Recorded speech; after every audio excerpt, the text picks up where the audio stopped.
इचलकरंजी नजदीक चंदूर येथे राहणाऱ्या वैभव पुजारी याचा 2 महिन्यापूर्वी प्रेमविवाह झाला होता। आज सकाळी तो आपल्या मित्रासोबत दुचाकीवरून रोई मार्गावरील शेताकडे निघाला होता।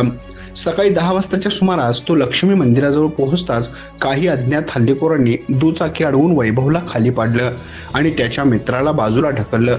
यावेळी हल्लेखोरांनी धारदार हत्यारानं वैभवच्या दोन्ही हातावर सपासप वार केले।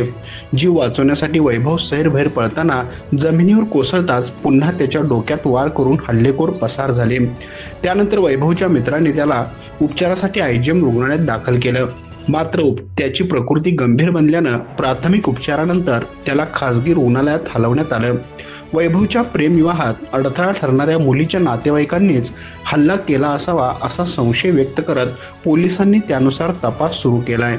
दरम्यान जनावर चोरीचे गुन्हे दाखल असलेल्या जखमी वैभव पुजारी याच्या विरोधात शिवाजीनगर, शहापूर, जयसिंगपूर, कुरुंदवाड, शिरोळ, इस्पुर्ली पोलीस ठाण्यात गुन्हे दाखल आहेत। आमच्या प्रतिनिधीसह पाहत रहा।